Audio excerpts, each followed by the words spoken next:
you. What a nice introduction.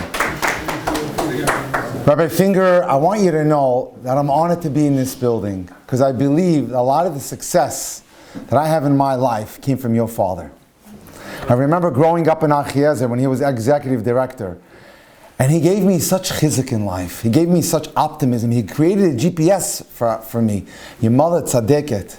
So, listen, they're reaping the fruits of their glorious labor. Thank you. So it's an honor to be here. Thank you so much for the invitation. Appreciate it. Thank you so much. Yeah. The apple doesn't fall far from the tree. Yeah? Thank God. Okay, how about we start with a joke? Two ladies found out in Eastern Europe that there was a train coming into town with one yeshiva bacher on there. You know, there's always a shortage of guys. So they decided they're going to go out to the platform and see who gets in first. So he gets off the train and they're both fighting for the guy. So they decide the case has to be taken up by the local Beis Din, the Rav, who's going to apply his Solomonic wisdom. He goes, I guess we're just going to have to divide him in half. One lady says, Rabbi, do what you got to do. He says, that's the mother-in-law. Anyway, yes. There is no timetable in terms of what I do. It starts around 1 p.m. in the afternoon, it can go to 2, 3, or 4 in the morning.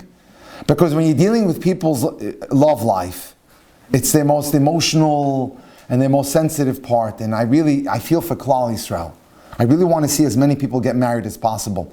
Who gets the credit? Most likely my Rabbi, Ravigda Miller, who taught me so much. Is that on, by the way? It's on, right? Good. So sometimes we forget to turn it on. Anyway,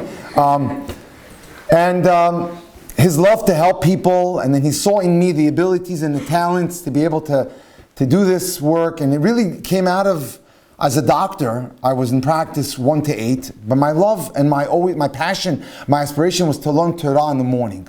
So I learned with Rabbi in the morning, and then one day he kicked me out. He says, it's time for you to go teach.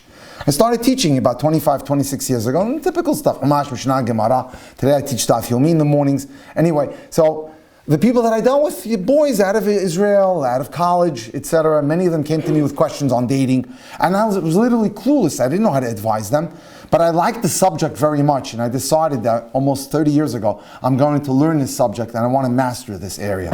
And slowly but surely, 10, 20, 50, 100, 200, we were holding maybe 700 shidduchim now. Not that I made them, but I have Baruch Hashem a hand in them, and I'm very happy to be able to do so. So how about I tell you some of the things that I see that are mistakes that are being made so that you can avoid them. That's what I really want to teach you. What are 10 ways to date the wrong person? Number 1. First of all, introduction. With the divorce rate over 70%, too many are apparently making a serious mistake in deciding who to spend the rest of their life with. Recently we had a headlines show in which I was interviewed about what's creating the rash of broken divorces and broken engagements and rash divorces.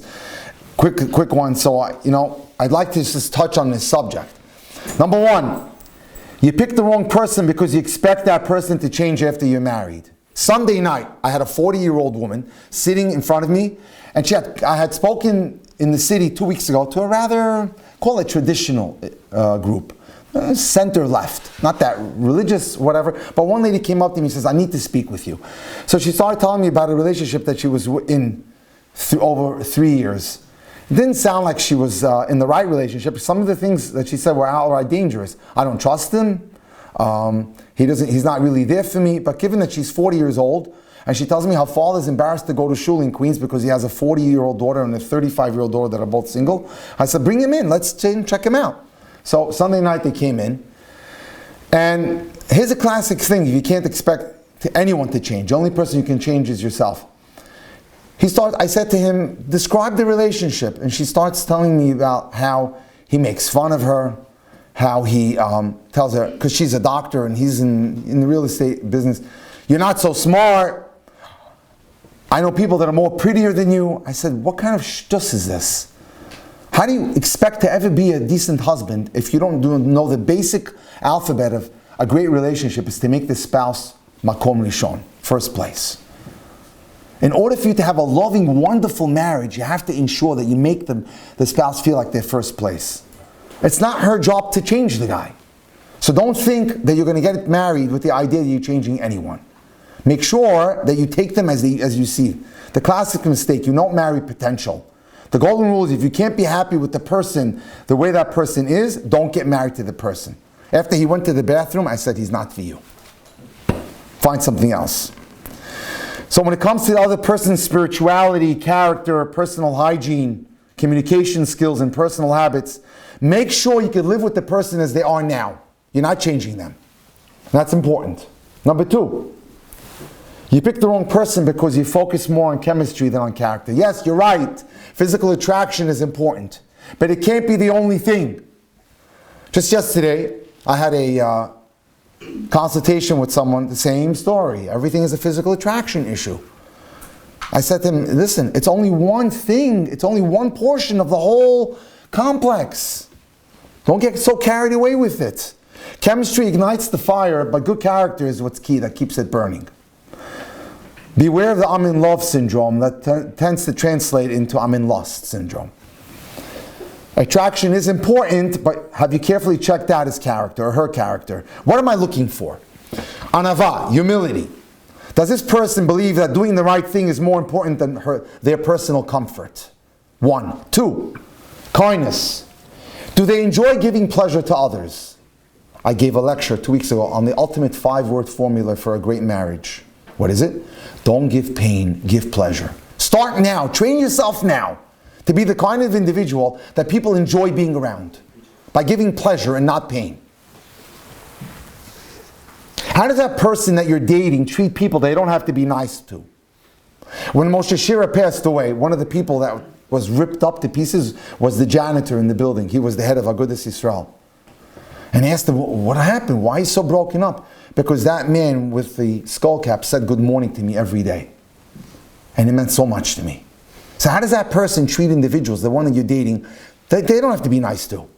Responsibility. Can I depend on the person to do what they're going to do? One of the people that I helped, a woman, a girl that I helped mentor, I started 2 years ago with her, that she just finally got her divorce. After 2 years, she's 25 years old. The guy didn't move out of bed. He was in bed till 11 o'clock, 12 o'clock every day. Didn't work, wasn't responsible. Achrayus. You have a responsibility. You have to make sure you carry out those responsibilities. Happiness. Does that person like themselves? Do they enjoy life? So when I sit down with people and I help them draft what I call the top 10 list, which I feel is Ikar Ikarim, in order for you to be able to know where you're going to end up, you have to know where you're headed. How are you getting there? So in order to achieve that without wasting time, you sit down, it's good, we're having fun, okay? We need to draft a top 10 needs list, not wants. Wants are superficial things. Want is money. I want someone who has money, or tall, dark, and glamorous. That's not what they make you happy. Needs is kind, compassionate, warm, sensitive, emotionally stable, emotionally available. In the case of a guy has a Rabbi, in both cases, doesn't have anger problems. That's key. You don't want someone with anger or temper tantrums. So, number 3. Well, I think I'll avoid this one, because then the guys are going to think I pick on them. You pick the wrong person because the man doesn't understand what a woman needs most. And that is, women are emotional. The Torah obligates the husband to meet the intimate needs of the wife. Men are goal-oriented, especially when it comes to this area. As a wise woman once pointed out, men have 2 speeds, on and off. Women are experience-oriented. When a man is able to switch gears and become more experience-oriented, he discovers what makes his wife happy. And the unique need of a woman is to feel loved, that she's the most important person in her husband's life. She could be the head of and CEO of a major company. And people can praise her and korim mushtachavim la, bowing down to her. But if her husband doesn't give her compliments, she feels empty. She feels like there's a huge void in her life. And that was the case with this couple Sunday night. Does he compliment me? You? Never. He's like in competition with her. 4, you choose the wrong person because you don't have common goals and priorities. Oftentimes, the dating doesn't dig deep enough. Let me share with you a formula to determine how do I know if I'm with the right person. It's very pashut. P-A-I-R, pair. P, physical attraction. Okay? Am I physically attracted to the person I'm dating with? And it doesn't have to happen right away. It can take 5 to 7 dates to achieve that. A, acceptance, admiration, and affection. Can I accept the faults that that person has? No individual in the world is perfect. So you're going to have to do a cheshbon. Does the positives outweigh the negatives? And even if you're there, is there anything unique negatively that annoys me about that person?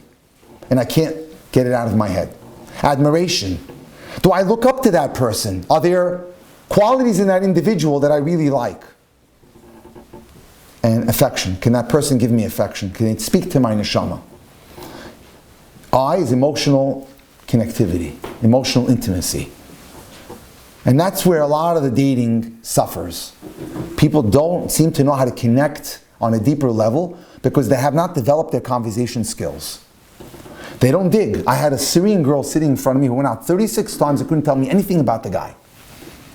I said, what did you do for 4.5 months? What did you talk about? And then when we did up the top 10 list, there was barely 1 out of 10 things that she needed that he had on there. She dropped them the next day.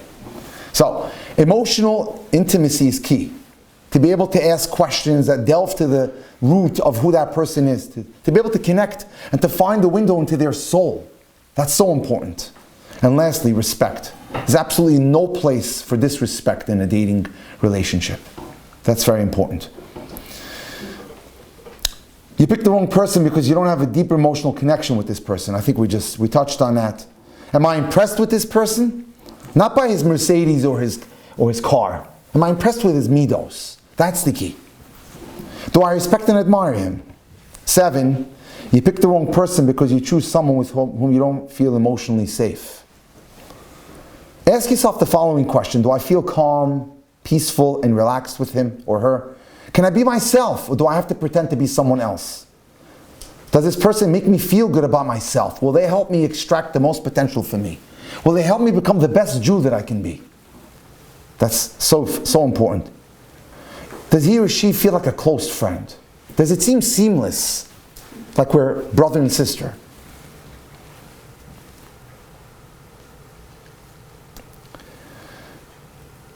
Eight, you pick the wrong person because you don't put everything on the table. Anything that bothers you about the relationship that you're in must be brought up for discussion. Bringing up the uncomfortable stuff is the only way to evaluate how well the two of you will communicate, negotiate, and work together. Don't propel anything into the future. We'll figure it out then. Huge mistake. You've got to deal with it now. Can you negotiate now? Can you communicate? Over the course of a lifetime, difficulties will inevitably arise. You need to know now before you get into that grand commitment. Can you resolve differences now? Can you find compromises that work for both of you now? Very important. Never be afraid to let the other person know what's bothering you. This is a way to test the relationship, and especially to see how vulnerable you can be with that person. If you can't be vulnerable, you can't be close. The two go hand in hand. 9, you pick the wrong person because you use the relationship to escape from personal problems and unhappiness. You think you're going to leave your house because it's a nightmare over there, and you're going to jump into marriage thinking that solves your problems. No, it doesn't work that way. If you're unhappy and single, you're going to be unhappy and married too. Marriage does not fix personal, psychological, and emotional problems. If anything, marriage will exacerbate them. If you're not happy with yourself, take responsibility, fix things now while you're single. I'll give you an example. 2 years ago, I got a phone call from someone who wanted my help in dating, mentoring, dating coaching. I felt a very strong need to help him because he didn't know that his father was my tutor when I was in elementary school. And I wanted to help him. On the other hand, the girl that he had been divorced from, her father and I started a kollel together. So I knew both sides extremely well.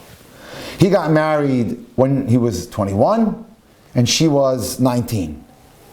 The problem was he had very poor coping skills. The reason being that when he was 10, he lost his mother. His father was left and saddled with 7 children, and that left a scar in his neshama. And as a result, he now is put into a marriage No, he wasn't set up or whatever. He wasn't forced into it. He finds himself as a chassan at the age of 21 with poor coping skills, and they're skirmishing, they're fighting, they're doing whatever they're doing, and the marriage falls apart about 17 years ago.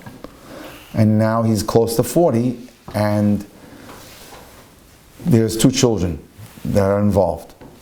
I get a phone call about 4 weeks ago from a woman who tells me, do I know XYZ? I said, sure I do. Well, I called the references, and listen to this. I called the references. One of the references was the person who had issued the get, and he said bad things about him. He's not a fit husband. He can't maintain a home. A second rabbi did the same. This is their recollections of the fellow when he got divorced 17 years ago. And I said to her, it's not fair. I worked with him 4 or 5 months, and he's been in therapy. He fixed all of his issues. She says, what do you recommend? I said, I recommend that I'll call him now, and you're going to come in here, and you're going to ask him about all the things that the rabbi said. Let's see how he defends himself. And that's exactly what we did. About 3 weeks ago, he came in. I said, okay, I said to the girl, let's hear what your concerns are, and let's see how Yossi, I changed the name, deals with it. And he owned up to everything and explained that that was when he was 21, he's now 39, and how he went through life and he grew, and he dealt with all of his issues, and he explained everything, and he owned up to everything. And they went from 1 date a week to now 3 dates a week, and they're going to be probably engaged very soon, Baruch Hashem. But the point is, he dealt with the baggage. He squared it away. If there's baggage in your life, deal with it, fix it.